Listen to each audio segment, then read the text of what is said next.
For some, the sisterly bond is everlasting. No matter how you feel about her, you're raised with them. They're your blood. For others, it doesn't exist.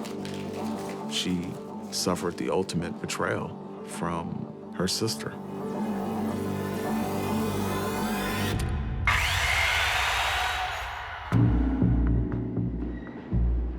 July 1st, 1997. The war on drugs has reached the suburb of East Oakland, California. Two middle-aged women are taking on the local drug dealers. But soon, their surveillance comes to a fiery end. Definitely something that you don't see that much of, somebody firebombing a house.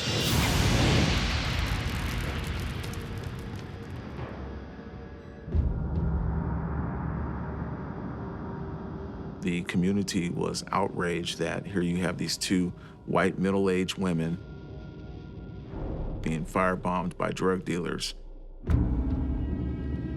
But the truth is even more outrageous.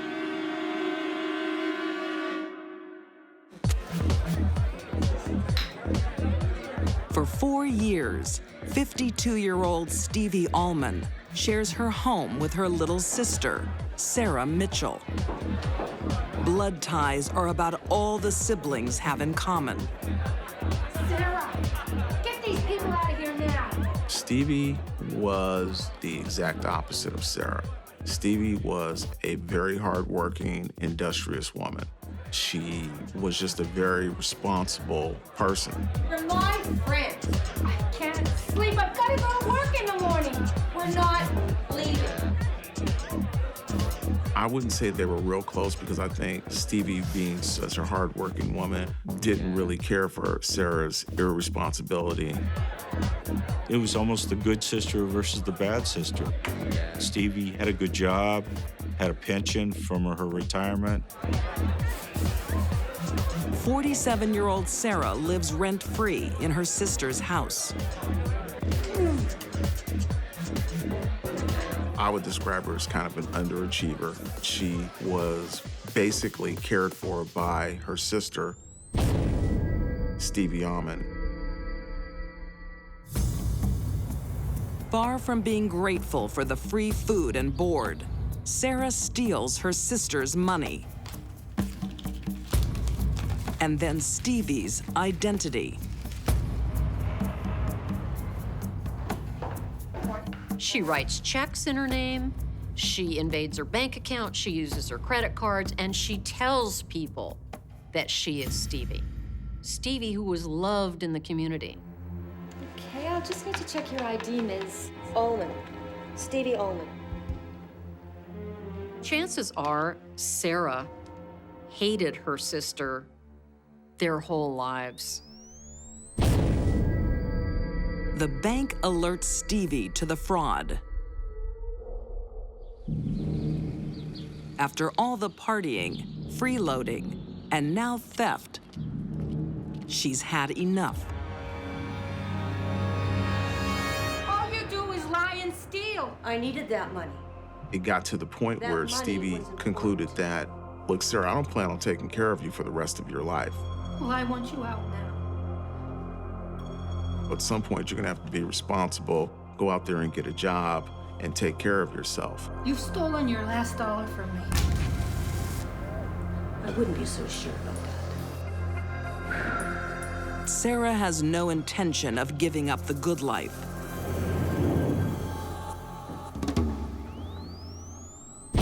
She decides her sister has to go and never come back. When Stevie confronted her, I think that Sarah got angry and decided to kill her. And Sarah knows who to pin the blame on.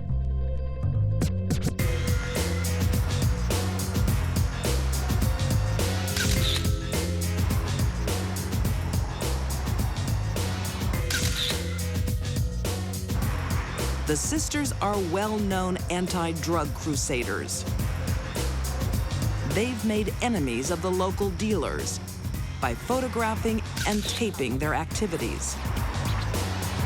She claimed that drug dealers in the area were trying to burn her out, and it was her against them.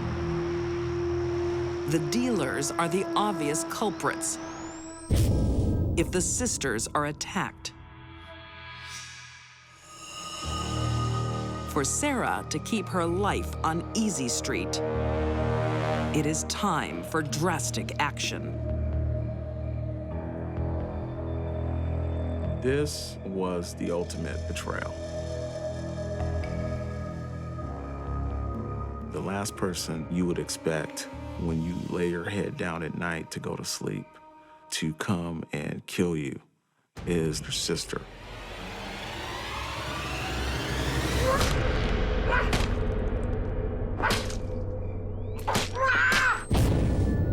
She went into the bedroom and basically beat her to death with a blunt object to the head. Stevie's skull had been crushed. Sarah killed Stevie while she was in bed asleep because she didn't want to fight on her hands, a fight that she might be injured in or could lose.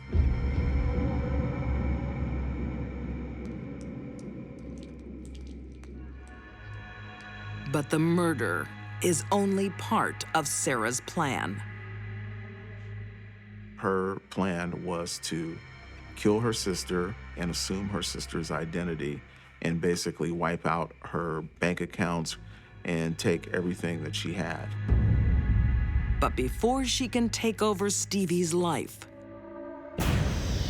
there are a few loose ends to clean up.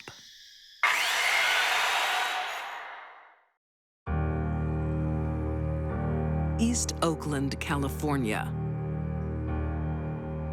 July 1st, 1997. 47-year-old Sarah Mitchell bludgeons her older sister Stevie to death for her money and identity. But first, she must dispose of Stevie's body. A large body, in this case, even an obese one, would be very, very difficult for Sarah to move on her own. Dismember it, she could relocate it piece by piece, which is what she did.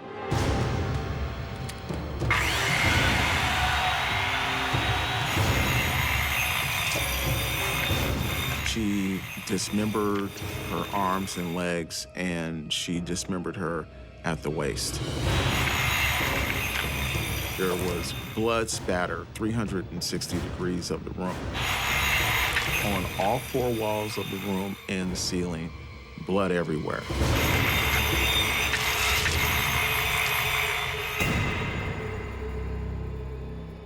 Killers dismember their victim for various reasons.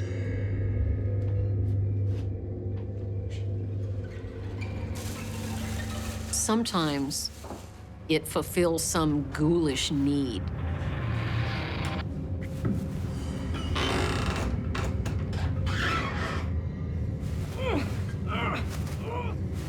But sometimes it's for a very practical reason.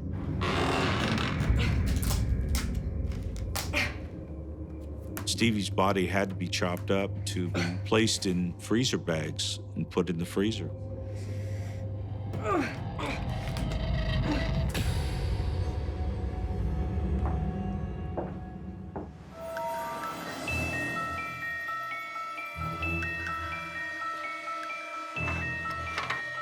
But there is too much bloody mess to clean up.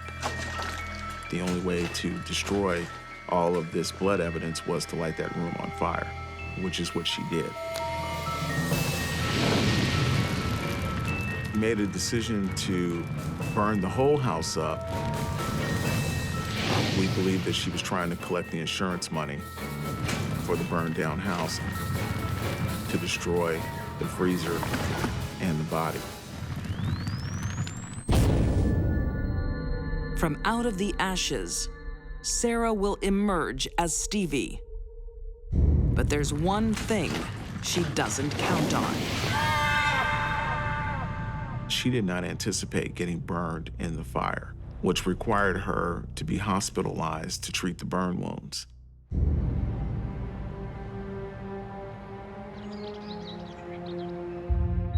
While in the hospital, Sarah maintains her story that the local drug dealers have firebombed their home.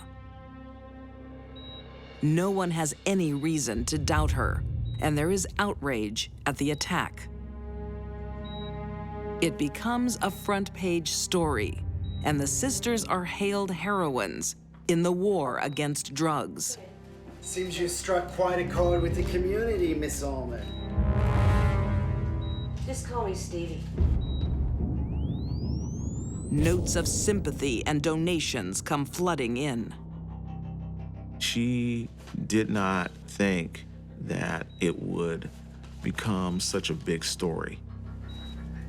Because, you know, when you're trying to get away with murder, you don't want notoriety and attention. The limelight is the last thing you need when you are not who you say you are. It's unusual for people to kill someone and assume their identity. The people that pull it off for a while are usually very, very intelligent, and they're highly mobile. I did not just describe Sarah, not at all. And the new Stevie can't explain where her sister is. Her responses were kind of cavalier. Oh, Sarah will turn up. She'll call when she wants to. My gut feeling was that this isn't right. While Sarah is being admired as an anti-drug crusader, investigating officer Greg Hughes looks past the flames. He asks questions around the neighborhood. This one neighbor happened to see the newsreel footage. She called me and she said that woman that came out of the house that was put in the ambulance was not Stevie.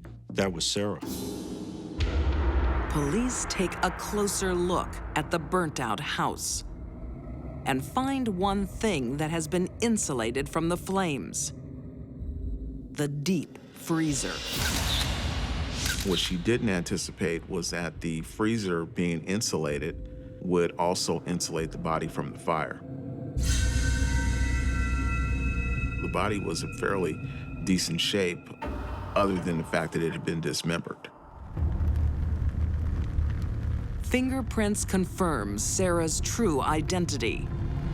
After years of resentment and jealousy, Sarah Mitchell kills for greed. She tries to take everything her sister has and ends up with nothing. In February 2001, Sarah Mitchell is sentenced to life in prison. A person like that would have to be totally detached from their emotions. And I don't know how somebody gets to that point. I really don't.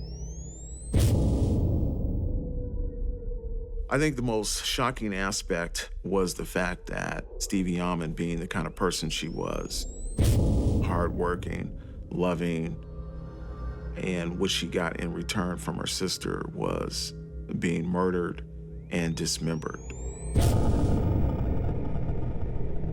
Sarah is a sociopath to the core.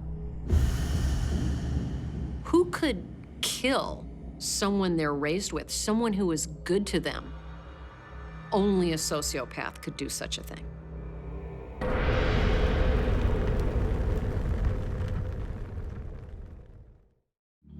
When two teen girls want the same boy, They both loved him, and they both felt that he was theirs, and theirs alone. a battle ensues for the prize. Friends said it happened in less than 30 seconds. But in this competition, Rage takes over, pure rage. there are no winners. This was an extreme situation of raging hormones and dramatic teenagers.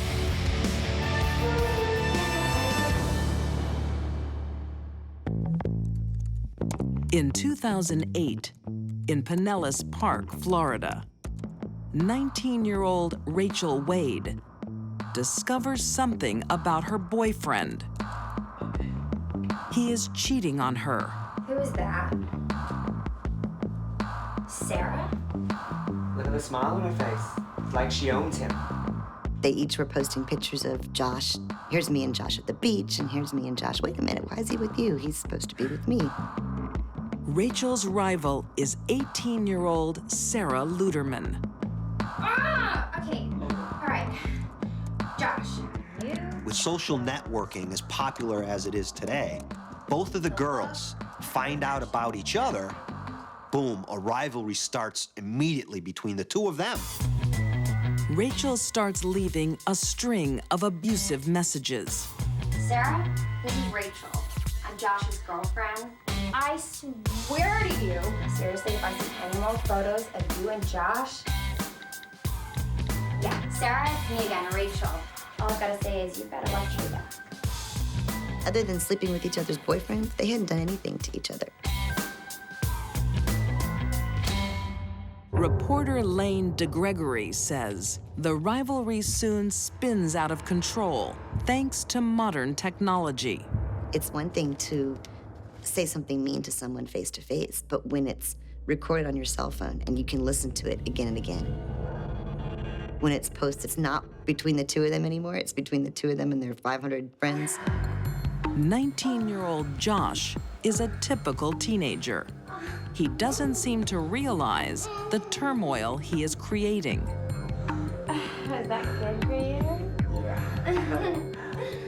He and Rachel were kind of on and again, off again, have sex buddies and hang out late at night buddies. And Rachel had her own place, which nobody else at that age did, so he was able to go over there and party and sleep over.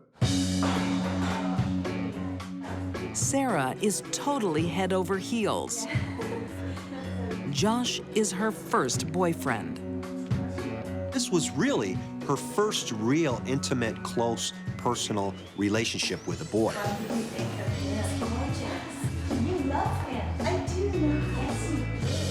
She sat back, she took her time to decide on the right boy. And boy, could she not have picked a worse candidate. Josh has the best of both worlds. He's an 18-year-old boy, definitely a smooth kind of guy. Joshua at various times did express strong feelings towards both of the women as well. He's young, he's attractive. He can get the girls, so he does. Why are you still saying Sarah? We're just messing around, you know? I don't even know what you see in her. I mean, she's ugly. Why don't you just dump her? Joshua, he was always hesitant to describe either girl as girlfriend. I believe he used the phrase friends with benefits. I love you. What's bizarre about this, and what's hard to really wrap our minds around, is that they don't get mad at Josh. Two girls who didn't know each other until this one boy came into their lives, and they turned not on him, but on each other. The trouble has only just begun as the online fight spills into the real world at Rachel's workplace. Sarah and her friends started coming up to where Rachel worked and sort of making fun of her and harassing her while she was working. But when neither teenager gives up the fight, Are you kidding me? You got it all over my shoe. All over your shoe? It becomes more about taking out a rivalry. It becomes more about, you can't have what's mine. I want it all for myself. What? Look at all stupid waitress. they both lose control. It was coming to this point where there was no return. For one of them, it is a deadly mistake. Rachel let two things in her life get out of control. Her so-called love for a boy and her anger at someone that she thought was a threat.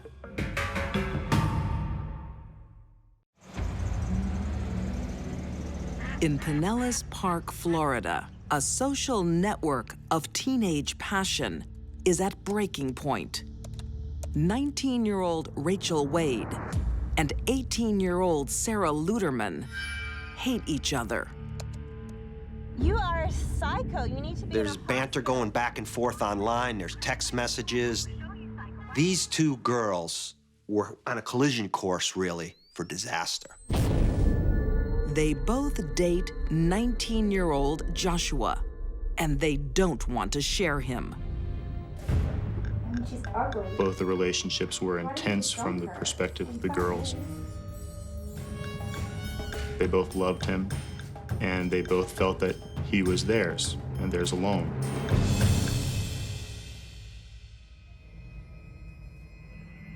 After a year of trading insults, things haven't improved. God, to be kidding me. My man, Josh? The gist of the messages was, I'm better than you, stay away from Joshua. Don't mess with me, or I'm gonna pay you back. Sarah, please tell me why I'm seeing new photos of you with my man. He stayed with me last night and we had sex. I'm gonna kill you. I'm gonna kill you. I swear I am gonna kill you. I will murder you. This online bullying, it allows for people to hide behind a phone or a computer keyboard and really say things that they wouldn't otherwise say in person. But it has been said, and Rachel is on edge. Hey. Yeah, it's me. It feels like anything can happen. Yeah, not so good. She called up this old boyfriend named Javier and said, hey, I'm worried, you know, something's gonna go down. Can I come over and hang out with you? He was like, sure, come on over. April 14th, 2009. Rachel parks outside Josh's place and texts him.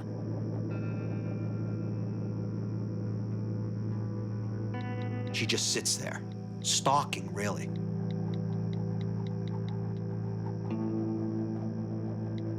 Rachel is texting Josh, and he's texting back. And he's saying things of the nature like, get away. He's just saying things off the cuff just to enrage Rachel, really. The message is one she cannot accept. A brush-off. Well, this sends her house of cards really crumbling down, and rage takes over. Pure rage. The third member of this love triangle is out with friends.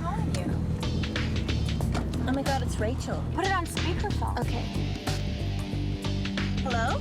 Sarah? Yeah? Yeah, so, you're with my boyfriend tonight? Oh my God, he's my boyfriend. You need to get your own boyfriend. Rachel's seeking comfort from a friend. Excuse me? You knew that he was with me when you first met him. She was clearly enraged. She clearly wanted to prove something to Sarah Ludeman. I am gonna kill you, and your What? You are a psycho. You need to be in a hospital. Why is she saying that? I don't know. I can't believe her. They might have stayed empty threats if Sarah didn't go looking for Rachel. Oh my God, there she is. All right, I'll pull him over. Pull over. Can we pull over? What happened, Sarah? Her eyes bulge. I mean, this is it. It's come to this. Something has to happen now. Somebody should have taken their heads and banged them together and say, now go in that room and talk to each other, and they'll come out in half an hour and they're, oh, you're my best friend, I love you. I mean, this never should have gotten this far. The girls had finally pushed the conflict as far as it could go. I'm gonna kill you! But Sarah way underestimated her opponent.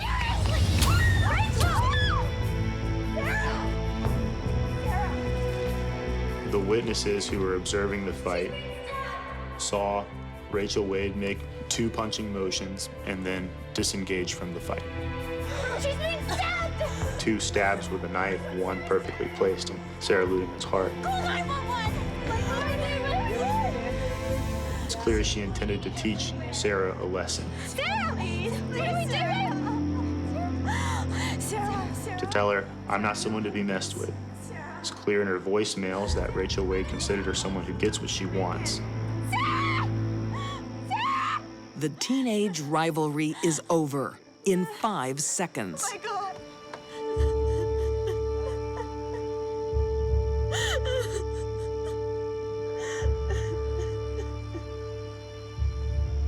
It happened so quickly. Before the police and ambulance could even arrive, she was pretty much bled out in the street. Happened very, very, very, very fast. Two teenage girls, unless they're wrestling on the edge of a cliff, are probably not going to kill each other. Weapons in the hands of an angry person kill. Rachel claims she has the knife for self-defense and never intended to use it. One of the most senseless tragedies I've ever really looked at. I don't believe that Rachel Wade woke up that morning with the intent to kill anyone. But boy, when the time came, she certainly did a good job of it. Found guilty of second-degree murder, Rachel Wade is jailed for 27 years. Her case becomes a cautionary tale for the digital age. I think monitoring your children's emails is exceedingly important. It almost seems as though if somebody was able to step in, see what was going on and being posted back and forth, hear these voicemails and step in, perhaps some of this could have been averted.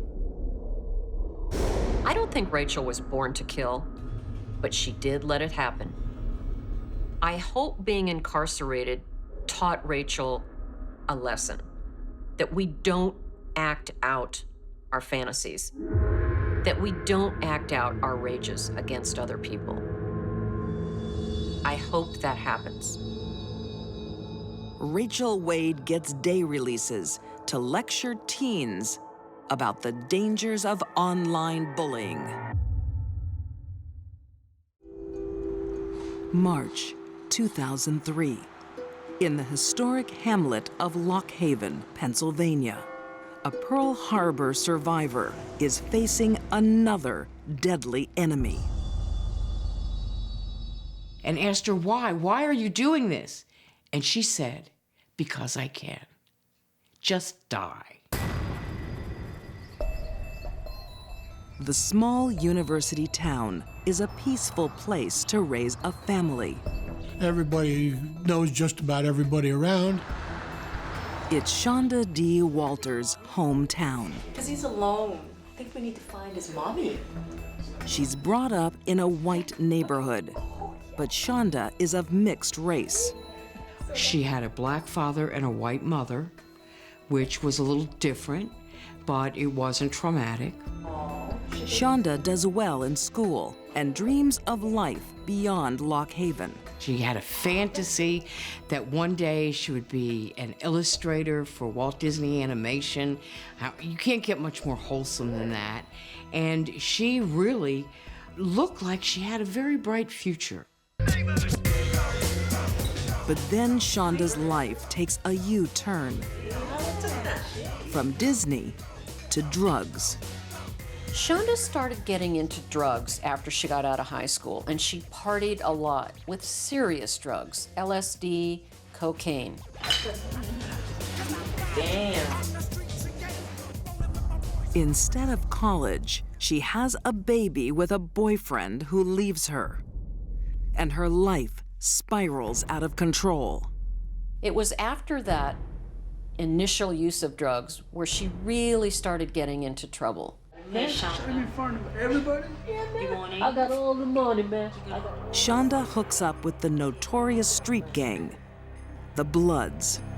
Yo, gang. Pretty crazy, huh? Shonda one thing. What's your thing? Good idea. Yeah. People don't usually seek out memberships in gangs, especially young mothers. Shonda did. Something was missing in her life. And what was missing, according to some people that knew her, was being bad. They gave her validation for who she was, whether she was black, white, green, or purple. They also would identify her at that point as just a member of the family. You want in? She wants to be part of the group. Is that right? You're gonna have to prove yourself. Get it? Whatever it takes. But first, to gain the acceptance she so desperately craves, Shonda must prove herself. And that tends to mean some sort of crime. And with the Bloods, there has to be a drawing of blood. Shonda took it to the extreme.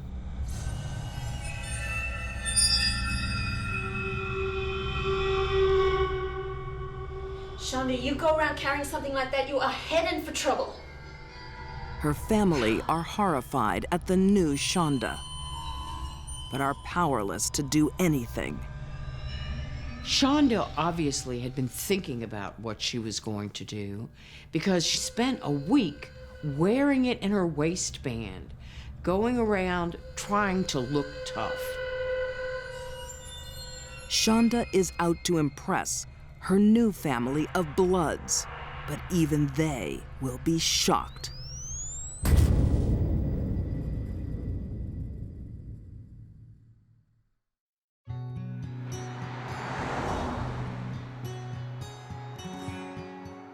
"83-year-old Pearl Harbor veteran James Cementelli is a familiar face on the streets of Lock Haven. Easygoing, never offended anybody. And he worked at the post office. He liked to hunt and fish. And as I say, he was a very nice guy. His brother, Bill, says James was a popular man. I don't know of anybody that didn't like him. He also had dogs that they would take and walk him, and he was always available for anybody around. He'd talk to anybody, and everybody talked to him. Easy to get along with. But the idyllic neighborhood is harboring a bad seed. Shonda Walters has joined the Bloods gang. To prove herself, she needs to kill. She would be just like to cross the street right over to that house over there. In the afternoon of March 25th, 2003, Shonda knocks at her neighbor's door. Just a minute.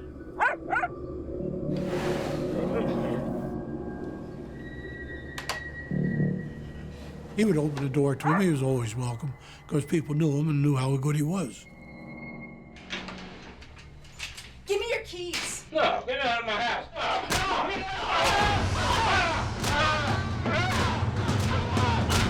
She struck him again and again with that hatchet. Attack with a hatchet is up close, it's personal. You get covered with blood, brain. Despite her rage, it's not an easy way to kill someone. Since this sort of an attack is so physical and requires a great deal of sustained energy and intent and focus, sometimes we find that the killer, the perpetrator, takes a break. In this case, Shonda Walters had a cigarette break. Our Father, who art in heaven, hallowed be thy name. She stopped then to recite the Lord's Prayer. Thy kingdom come.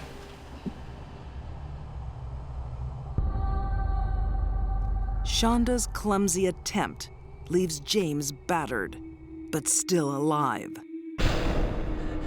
Why are you doing this to me? And asked her why. Why are you doing this? And she said, because I can. Just die. Because I can. Just die. And then she returned to mutilating his body.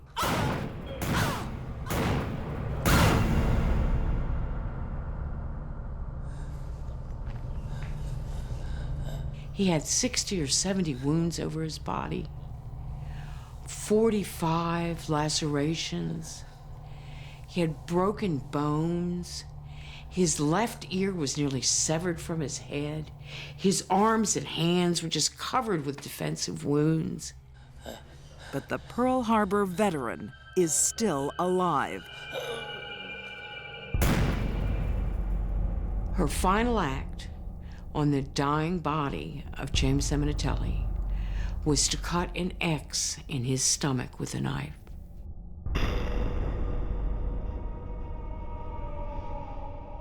What did she do then? She had a bowl of ice cream before leaving the house. She knows what's right and wrong. She chooses to do wrong. I wouldn't be surprised if Shonda told me that when she was killing the man, it made her feel good.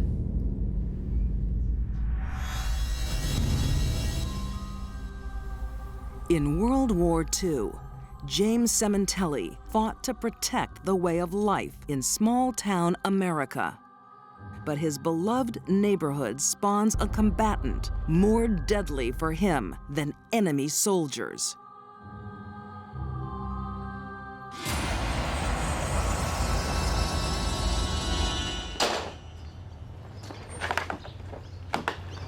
Shonda wants to show off. She rounds up fellow gang members and returns to the crime scene. Hey, is Michelle here? She'll be back any minute. What happened? I'll tell you when Michelle gets back. No. I'll show you. The gang motivates you. You know that after it's over, they're still going to pat you on the back and tell you you've done a great job. It is too much for one girl. Help me shift the body, guys. Wait, I'm not touching you. I don't want no part of this. But hard-hearted Shonda ransacks the house. They rummaged through his house. They found a jar filled with $510.25 in quarters.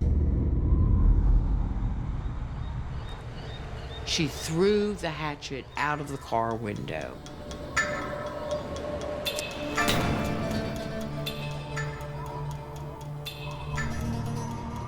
Took him a week to find my brother. During that time, we were looking all over for him.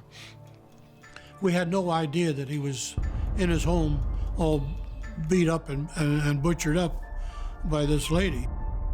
But James has one companion. And they wouldn't let anybody else in to see him. But his dog was still there, and she was sitting right with him, so she stayed with him. She never left him. The horror is too much for one gang member. She gives up Shonda willingly. It wasn't just that she murdered someone. It wasn't just that the crime was violent, but her willingness to stand there and watch him suffer.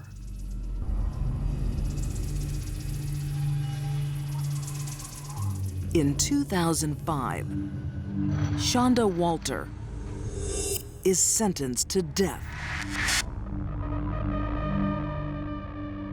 for James' brother Bill. Her execution is long overdue. It's been almost 8 years, and all she's done is just sat on death rows, and nothing's been done about it. The senseless killing of a beloved war veteran is a hard crime to forgive. The gang didn't tell Shonda how to kill. They just told her that she had to kill to join the gang. It was her choice to choose a little old man. It was her choice to hack him to death with a hatchet. I think this says a lot about the black heart of Shonda. She knows what's right and wrong. She chooses to do wrong. I don't think human beings come any more loathsome than Shonda Walter.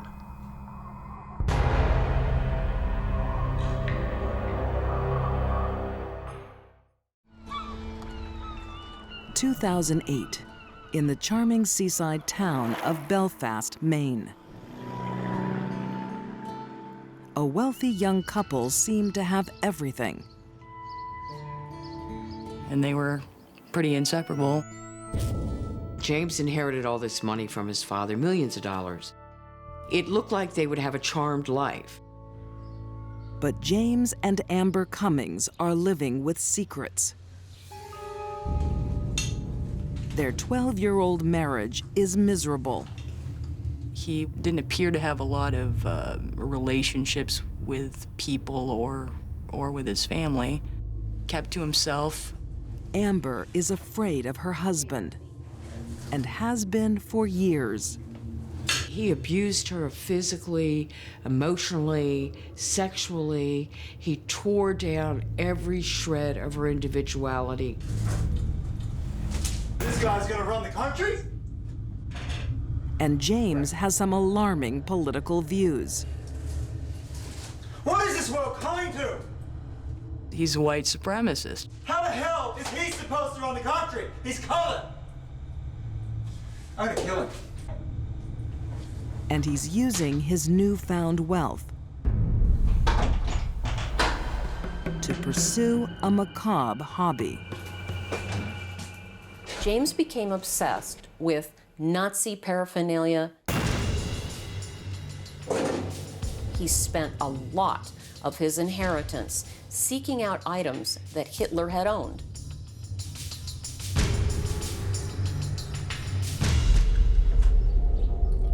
His behavior is fueled by a delusional mental illness. It was clear that he had a serious mental illness known as paranoid schizophrenia. James lives in a constant state of paranoia. Where have you been? I had to get out of the house for a while. Oh, you think you can leave the house? Yeah. Where'd you go? I went to your brother's. I don't want you going to my brother's house. He can't tolerate other people in Amber's life. I don't want you going anywhere. You got that? What is wrong with you? I can't stay in here forever. You want to stay here. What is wrong with you? You're acting crazy.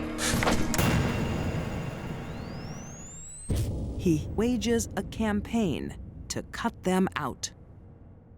He isolated her from her family. They moved several times so he could keep her isolated.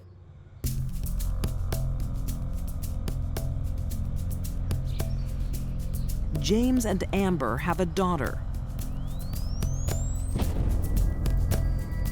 But he is no kinder to her.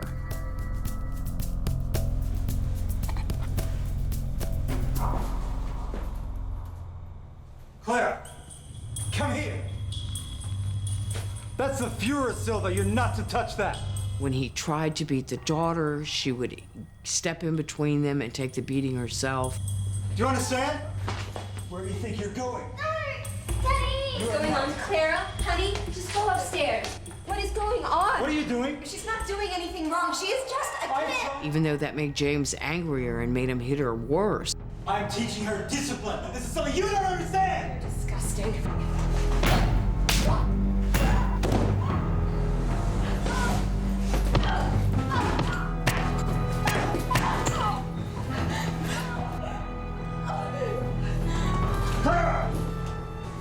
She was subjected to marital rape on a regular basis.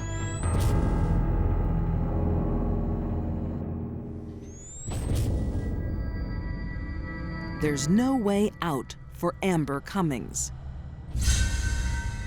James controls her every move.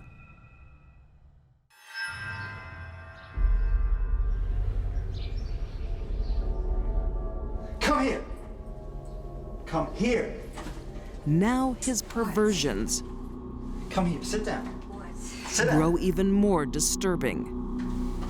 Now I want you to pick me the best one. Oh my God. What do you think? They're children. That's right. They're great, huh? He had become obsessed with child pornography. Come on, do it. I don't want to do this. He had hundreds of images of child pornography on his computer. James, it's horrible. Well, come on. Mom, I don't think to spelling book. Honey, I'll be there in a second. Just wait outside for me, okay? Okay. Well, come on. Pick your best one. That one. All right.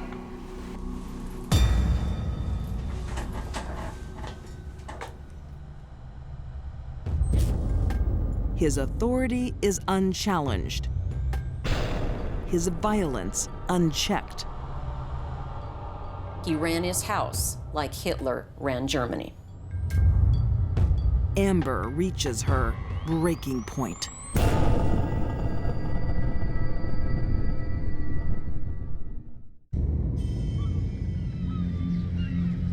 In a quiet New England town, A rich young couple is hiding secrets. Nazi sympathizer James Cummings is addicted to child pornography. All right, gorgeous.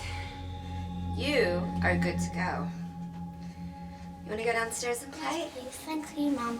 By December 2008, his battered wife, Amber, is about to snap.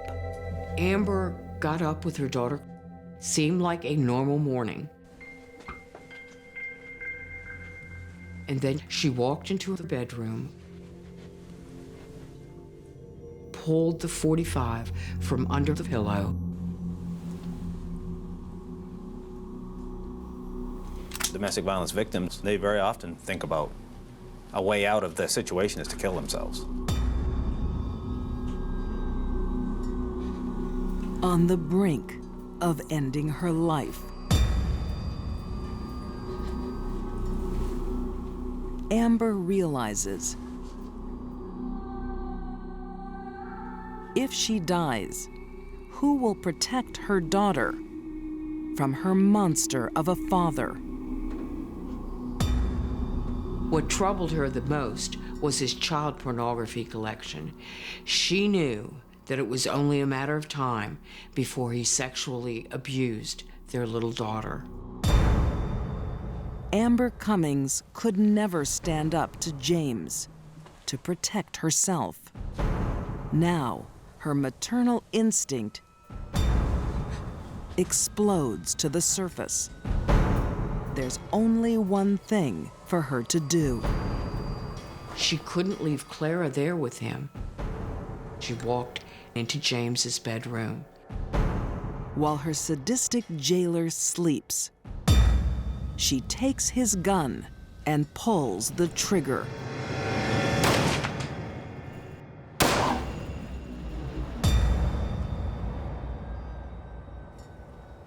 Everybody has a breaking point. Ultimately, take away all the socialization that we've been subjected to since the moment we came out to the world. We are animals, and animals can attack. Amber takes her daughter to a neighbor's house and calls police. Clara, we've got to go. Quickly, come on, let's go outside. Let's go. Chief of Police Jeffrey Trafton will never forget the scene. It's hard for us to justify shooting somebody who's asleep in a bed.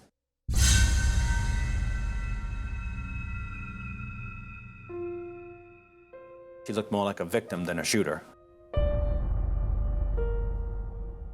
Expressionless, just like a shell of a person, really.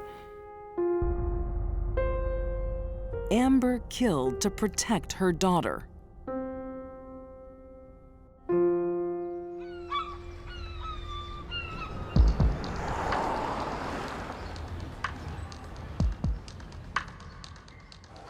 But as police discover, she may have done something else. Look at this stuff. Change the course of history. When the FBI came into that house, what did they find? All the ingredients for a dirty bomb, including uranium. Looks like we have a manual.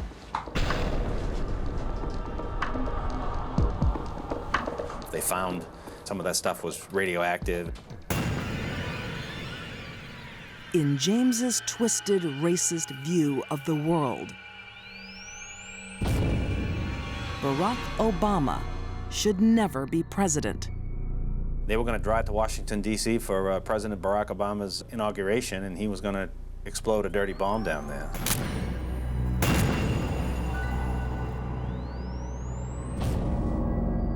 Amber shoots James just 1 month before the presidential inauguration. James Cummings' evil plan could have killed thousands. Amber killed her husband. She is 100% responsible for his death. But there is no doubt in my mind, not only did Amber save her daughter from a horrible fate, but possibly the United States. In a civilized society, Amber's vigilante justice can't stand unchallenged. A murder trial must take place, and it touches a nerve. She had probably upwards of 100 people in this community show up for her sentencing date, most of which were wearing t-shirts that read, "Free Amber." Pleading guilty, Amber's fate is left to a single judge. Amber was given an 8-year sentence that was fully suspended, so she walked away from the Waldo County Superior Courthouse a free woman. There's still a certain segment that don't agree that she should have shot him and killed him. But I do believe that the community as a whole has forgiven her. Free from her abuser and any jail sentence, Amber makes an extraordinary request. She did ask the community to forgive her husband.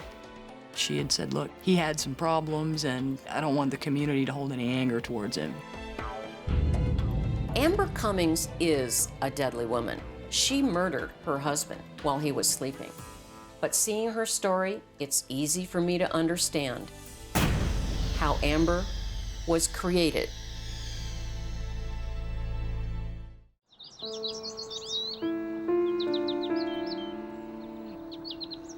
July 1992. On a multi-million-dollar farm in Knoxville, Tennessee, a wealthy family prepares for the worst.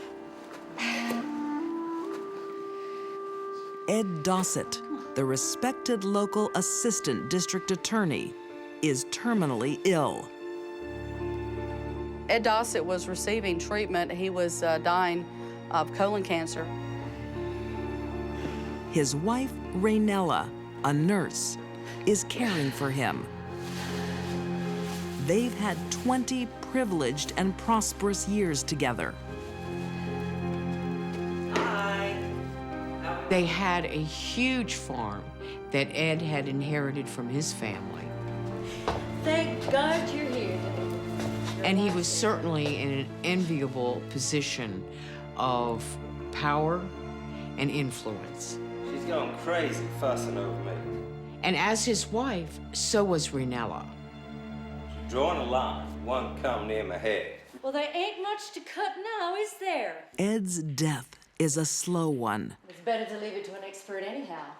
Oh, well, I But don't know about Raynella that. has support, It's including their neighbor, town barber David Leith. A little off the top. Easygoing, laid-back sort of person. He'd help anyone. That was the kind of person he was.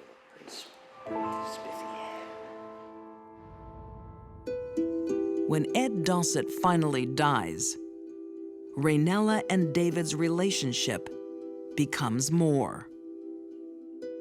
Hi, honey. I'm here. I got you these. So, what would you like to do tonight? Another carriage ride? He was very romantic. Horses in a jiffy.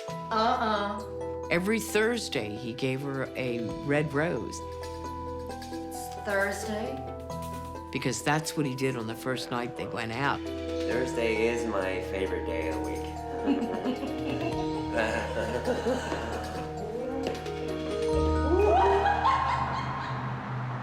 Everyone is delighted with the union, including David's daughter, Cindy. Everything was just great.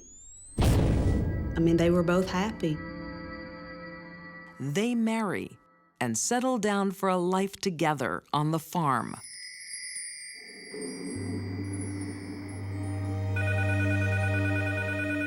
Until Raynella gets a phone call.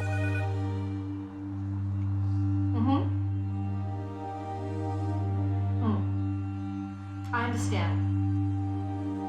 Yes, of course, I want to know more. It's just that it's such a shock. She found out her first husband, Ed Dossett, had actually had another son with another woman. Thank you. Please stay in touch. Ed had an affair with his secretary. Ed, you bastard! White with rage. Raynella's revenge will be to shoot the messenger. Hello? I should kill you. And that woman! That is the strangest response I've ever heard of when a woman found out that her husband had fathered another child. The messenger is the husband of Ed's lover. He's laying there helpless, and she comes up and said, This time I won't miss. she pulls the trigger, I used to be a better shot. and it clicks. Nothing left in the gun. The ammunition is spent.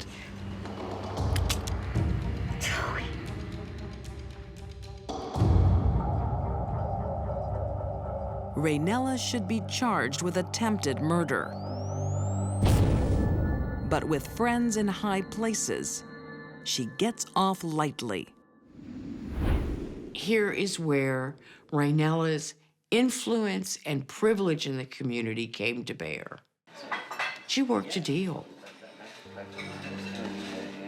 She pled guilty to the charge of aggravated assault, and it was passed for a period of 6 or so years on good behavior. So how's Tom? David stands by his wife throughout the legal ordeal. Oh, hey, you know, David. But it changes Raynella. Offering big money. She is now a suspicious and controlling woman. Are you ready for your orders?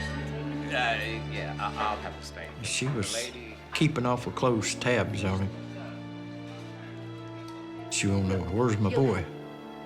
And I said, well, I don't know where he's at. She said, well, he left and he's out running around. I thought he might be over there. Well, he'll have the fish, but you better make it steamed with steamed vegetable and no fries. I'll have the steak rare. Thank you. Raynella just totally discounted anything David wanted. Well, I just love fish, honey. Thank you. She wanted to be the one in control.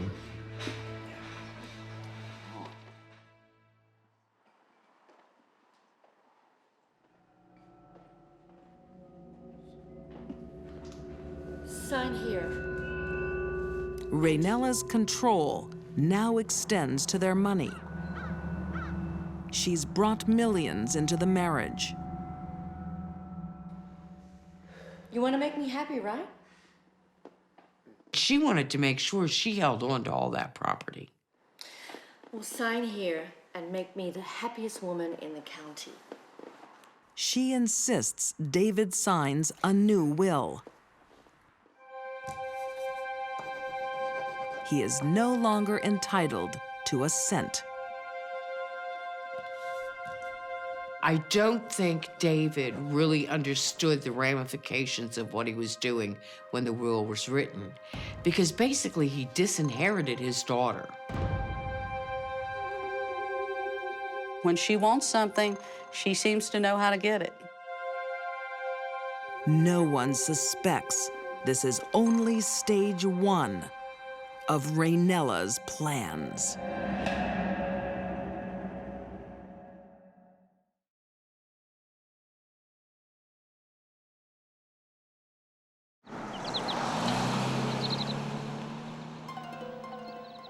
Raynella Dossett Leith has assets worth $18 million. Hi, honey.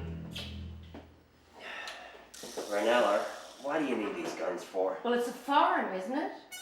Not that you'd know. She wants to protect them from David, her second husband. Papa always said you've got to protect what's yours. After finding out her first husband has an illegitimate child, she thinks all men are cheats.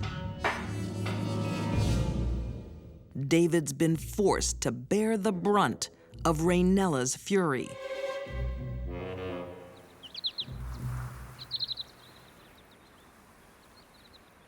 On the morning of March 13th, 2003,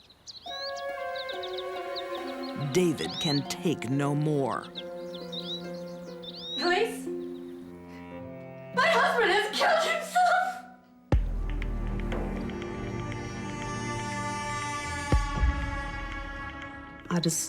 I couldn't believe it. I was just totally shocked. Because I knew that my dad, he couldn't commit suicide. I mean, he was too prideful.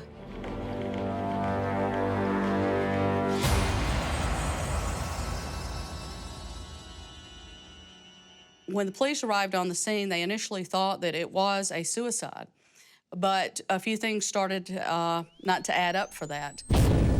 Those being the fact that it was a 3-shot suicide. Forensic pathologist Janis Amatuzio knows that taking 3 shots to kill yourself is very unusual. The first shot went into the headboard, missed him entirely. The second shot went in above the level of the left eye and then went downward and to the right so that it actually struck the brain stem. Once the brain stem is severed or damaged, all of the motor tracts would have been severed or damaged as well. This individual could not have made any meaningful movement. The third gunshot apparently just went into the mattress, went through that and the box spring into the floor underneath. The third and final shot confirms that David's suicide is a virtual impossibility. How does a man who's already dead from a severed spinal cord shoot a gun again? Suspicions turn quickly to Raynella. She's got a history of shooting at men.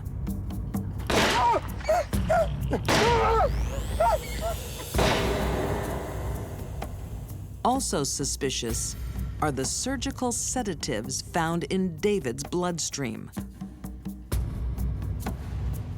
Hours before he died, David was incapacitated.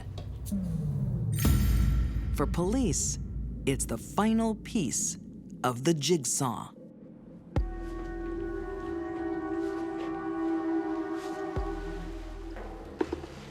There was a combination of 3 drugs in his system: Demerol, Phenergan, and Doxepine. He was given it sometime the night before, and that morning he would still have been in a groggy state.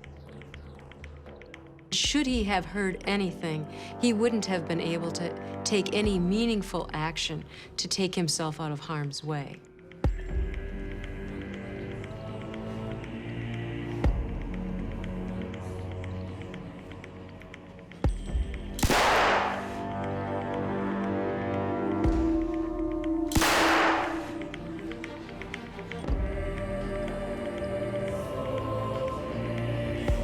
The third shot was fired for one reason only: to wrap David's hand around that gun so he would have gunshot residue on his hand.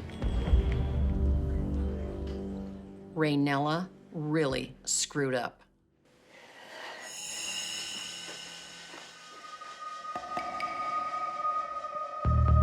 Raynella is charged with her husband's murder. But her callous crime gets prosecutors thinking. What really happened to her first husband, District Attorney General Ed Dossett? They re-examine Ed's autopsy results. The toxicology report revealed he had massively high doses of morphine in his system when he died. Raynella was a nurse. She knew how to do that. She knew how much drugs he would need to die. But only one murder conviction is needed to lock Raynella away. She's found guilty of the first-degree murder of David Leith.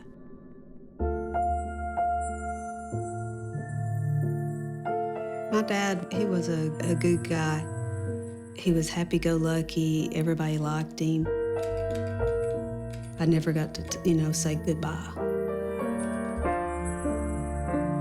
Raynella Dossett Leith is serving a life sentence in the Woman's State Prison in Nashville. Raynella is a greedy sociopath who cares more for the almighty dollar than she did the life of her husbands. Is Raynella dangerous? Absolutely.